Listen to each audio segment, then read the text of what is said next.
Hey everyone, Caleb with the Antique Book Collective, and today I'm getting to you guys with some very unfortunate news. We have to say goodbye to one of my longtime co-hosts on this show. So guys, if you've been watching for any amount of time, you know I don't really have any people co-hosts, but I do have those. So guys, as I've mentioned in other videos, most of these books behind me are listed, some of them aren't, but most of these books are listed for sale, and lo and behold, some of them have actually just sold. So guys, not these books right here. Allow me to set these aside real quick. But this little set right here, this little set of Lewis Sinclair books made by Collier. I like the Collier books, guys. Collier, it was a publisher back in the day. I don't know if they're still around or if they got bought out, but they always did a really good bang-up job, if you will. A really good job if you're us in the Americas. But they did a really good job on their books that they published. I've very seldomly come across their books that were like just torn up from just sort of like not being made great, so I do like the Collier books. But with that said though, guys, this little set right here is of 4 books. I don't know exactly how many of these Sinclair books there were, and now that I said Lewis Sinclair, I am questioning myself. I don't think that's what his name was. Forgive me. Let me make sure I got it right. Sinclair Lewis. There we go. I mixed them up right there. But fun little set right here. Allow me to attempt to read them off since I already made one mistake. We got Babbitt, Aerosmith, It Can't Happen Here, and Bethel Meriday. So again, cute little set. A little dusty, but all around really cool set. I think it's something that's really fun on these is they actually have some embossing of who I can only assume is Lewis Sinclair. Oh, it actually has writing on it. I'm not going to try to read that in front of you guys. It looks like it's Roman numerals though. But yeah, that's really stinking cool. Oh, it looks like it's Nobel. It says, cool. Forgive me. I got distracted. But guys, with that said, this is, of course, part of the business. We do have a lot of books that we might sit next to, we might look at, we might admire. We have a lot of these books that we get over the years that end up selling. That's sort of the point, after all. For me, I never got too attached to this particular set. Of course, it was in our background right here, looking all fly like it was, but hey, things sell. So I've sold now this set, I've sold part of this set right here. I've sold several of the other books that have been on this shelf over the past almost 2 years now. Whew, makes me feel old. But that's just sort of the point of the business. And it's fun having a shelf back here where you guys can actually see some of the inventory turning over. Of course, a lot of the ones back there haven't turned over, like stinking those O. Henry books, those red ones. Those things have not sold yet. It's a bummer. I could probably try to sell them for less. I'm not too worried about it though, because end of the day, I'm willing to sit on books for a little bit. But it is fun to just sort of see some of these books moving. With that said though, guys, I want to get into some of the actual numbers of this set of books because, let's face it, that is what interests a lot of us. That is what a lot of people like follow my channel for. They're like, what are the numbers, Caleb? What about this? What about this? I thought you said da-da-da-da-da. And guys, end of the day, a lot of the stuff I say is just me spitballing, trying to get rough ideas, because I'm not going to be 100% accurate right off 100% of the time right off the top of my head, believe it or not. But I do try to be on the conservative end of things when I'm listing off numbers. With that said, though, I'm just going to tell you guys just some of the quick numbers. So right here for my shipping, it says 4 pounds is what I estimated it'll weigh when I ship out. I think it'll end up weighing a little bit more than 4 pounds, but that's fine. But sometimes you just throw out the wrong number for what it'll weigh for shipping. So end of the day, not too worried about that. It might end up being 5 or 6 pounds, we'll see, but that only adds like $1-ish. So not too worried again. With that said though, for these 4 books, I paid $1 each, so I paid a total of $4. I initially listed these for $70. I think I might have cut it down to $60. I don't recall off the top of my head, but I had a sale going on right now, and it knocked it down to $52, and then I just got an offer for $40, and I was like, hey, I've been sitting on these for a little bit now. I am more than happy to sell them for $40. So guys, these 4 books right here, $40, so that means $10 each. Again, I paid $4 for it. After all the fees, all that sort of stuff, I should make $20-something profit. So that's pretty stinking nice. Not too worried about that whatsoever. So guys, another thing that I've mentioned in these videos, I'm like, hey, you sit on some of these books for a little while.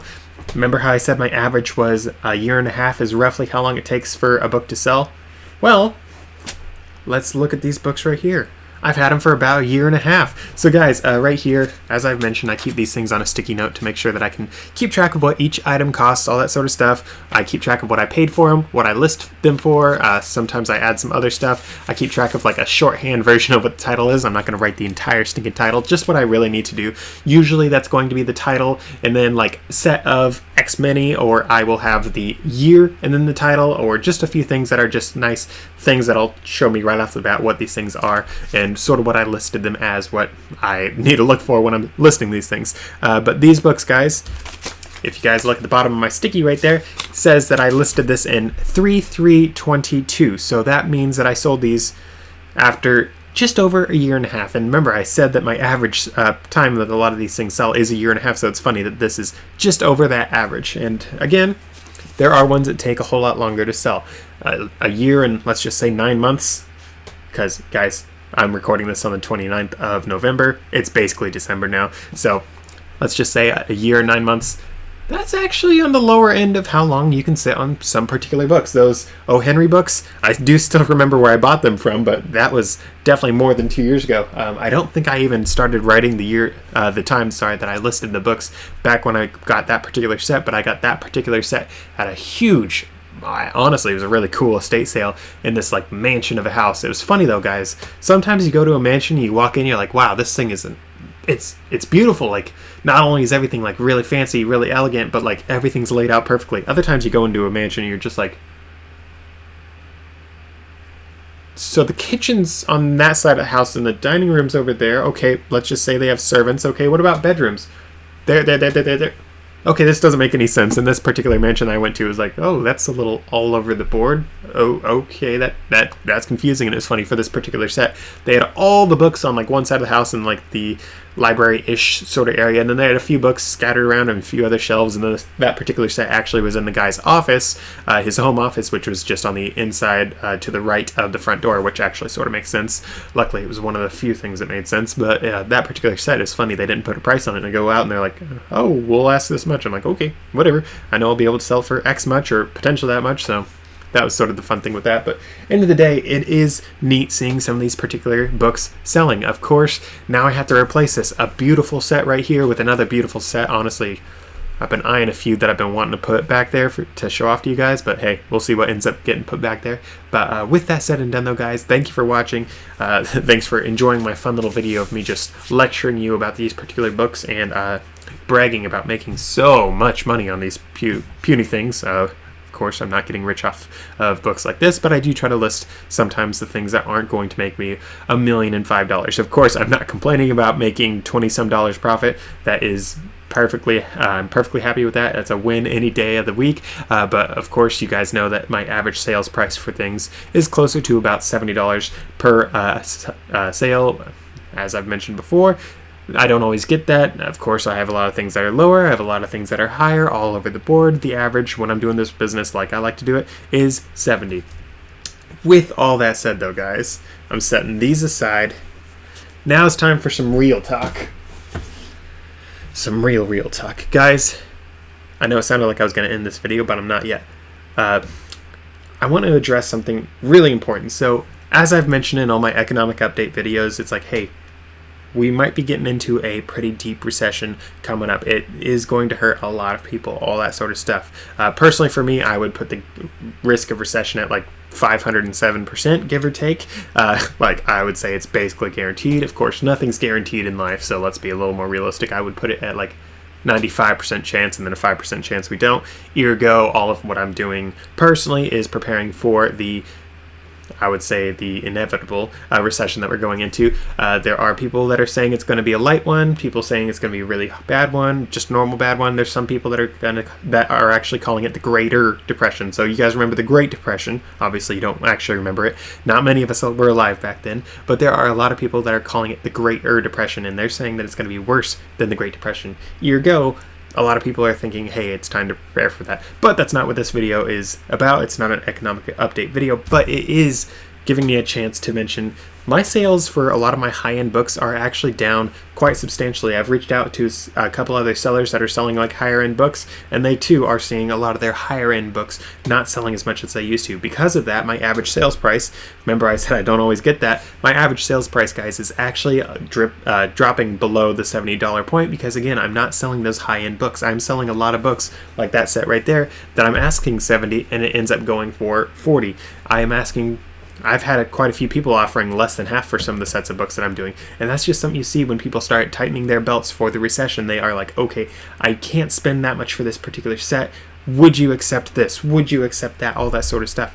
And at the end of the day, for me, am I interested in making $1,000 potentially 15 years down the road? Or would I rather make $50 today? Okay, maybe I will take the more expensive one down the road, but most of the time, I might take that money right here, right now, because I can do stuff with that money right now. I can recycle that money back into the business, buy some more books, and make 10 times on my money, as opposed to potentially making 100 times on my money sometime in the future. I'd rather walk away with 10 times right now because, again, I can recycle it several times over. I keep selling those books, keep turning it over, multiplying, all that sort of stuff. It's the indefinite return of just interest bearing awesomeness going on. That's sort of the entire thing of the book selling business. You're not just trying to get 5% here and there like you do with a stock, let's say. You are looking at potentially 5 times, 15 times, 50 times, depending on what you're selling these books for, depending on what you're buying them for, all that sort of stuff. But with that said, again, back to what I was saying about my average sales price is actually going down quite a lot with the recession we're going into. A lot of the things that I'm looking up, I am looking these things up. I'm like, wow, this book back when I saw it 6 months ago was selling for $40. Now it's only $30. I'm still going to buy it. I'm still going to sell it. But it's interesting seeing a lot of these books that A, I own, or B, I'm looking at potentially buying and seeing, wow, these prices really are coming down pretty quick, and a lot of these things are getting a little more dramatic.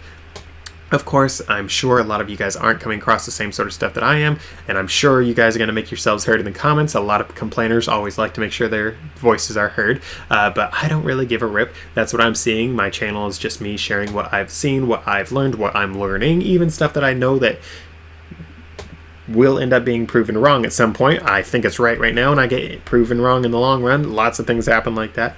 Let's face it, that's the entire point of the learning journey that I'm on. I'm learning to do an antique book selling business. I've been doing it for several years. I think I've said 5 times over, guys. I'm no expert in this. I'm trying to learn what I can, but it is just sort of the thing that this channel is about. It's just me sharing what I'm seeing, what I'm doing, all that sort of stuff. So with that said, I am definitely seeing the effects of recession. And with that said, before I sign off at all, I do want to say that another thing that I've noticed as we've slowly been sort of slipping into recession over the past year and a half-ish, when things have started, well, even 2 years actually, as things have sort of started getting rocky. It's funny, when the news headlines are filled with little shaky-ish headlines, it's like my sales start dropping. It's like, oh, that's really interesting. And then all of a sudden when stuff turns around and the headlines are like, oh, no recession, it's great, which it can be like one day to the next. Sometimes it's really funny how for some reason they think it changes that much. It doesn't, but it's funny because bad news, my sales go down.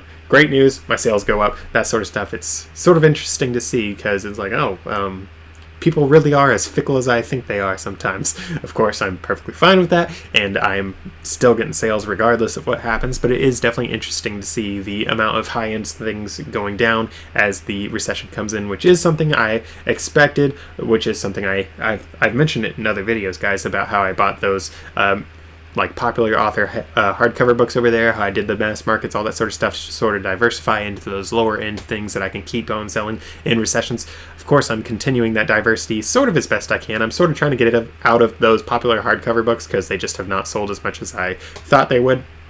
It was sort of a risk when I was doing it that I was like, I'm willing to take it, and it's paid for itself a couple times over. I still have half, maybe not even half, maybe less than half left over of what I initially did, so I'm not too worried about it, but it is something that I have prepared for. And guys, if you want to prepare for it as well, I would strongly recommend trying to get as cheap of books as possible that you can sell for a good multiple, and maybe even a percentage, honestly, and try to just get stuff that really turns over. I'm not saying you guys should not buy really expensive, really cool books, but odds are these really cool, really expensive books aren't going to continue selling as strongly as they used to, and if they are still selling, they're not going to be selling at the same value. With that said, super, super, super valuable books, so nothing I've ever touched. I'm talking those books that are like tens of thousands to hundreds of thousands, and I know that I've mentioned that I had the first edition of The Time Machine, and people were asking 30 grand for it at the time. Of course, I sold it for a lot less than 30 grand, so that one is sort of the exception, but by and large, I'm talking like these books that are like gold-plated. I'm talking like the Gutenberg Bible, all these really, really, really, really fancy books. For me, I've never come across these, but those sorts of books, from my experience, from my research, all that sort of stuff, I've said I'm going to do a video on this in the future. I hope to still do it. I'm still doing a little bit of research on it. But those particular things are the very high-end things that go to very high-end buyers. Those really high-end buyers are the ultra-rich, the ultra-wealthy, all that sort of stuff. And with that said, those sort of things are sort of like the wine market, the art market, all those sorts of things that, yes, their values may decline a little bit in recessions, which they don't always do, but they can do. But the end of the day, the demand is still there. Those people are still buying and selling in those times, because when you get to a certain point, when you're making enough money, when you have your trust fund paying out X much that covers all your needs plus all your wants, you are actually able to continue buying all those really high-end things. Of course, I've had some very wealthy buyers do some things with me in the past with the nicer books that I've had. Just a little tip right here, guys. If you have really, really ratty books, odds are you're not going to have really wealthy people buying your stuff. They want the stuff that already looks really nice. So behind me right now, I think only the O. Henry books are really nice looking, and even then I think one of them has an issue, which would make it so maybe a really rich buyer wouldn't want it. And even then, some of these really rich people aren't even buying these things directly on eBay. Anywho's, so keep all that in mind. But with all that said, though, guys, if you do have those really, really high-end things, if you can get your hands on that, they are still likely to sell. You can probably still make quite the mint on them if you're buying them cheap enough, but that's just something definitely to keep in mind. So with all that said and done, though, guys, I hope this little announcement of me selling my wonderful co-host here and just a little economic update stuff was helpful. If it was, please be sure to hit the like. Please be sure to subscribe. You can do it there or right there. I don't really care. And you guys can check out one of my other videos there, and I'll see you guys in the next one.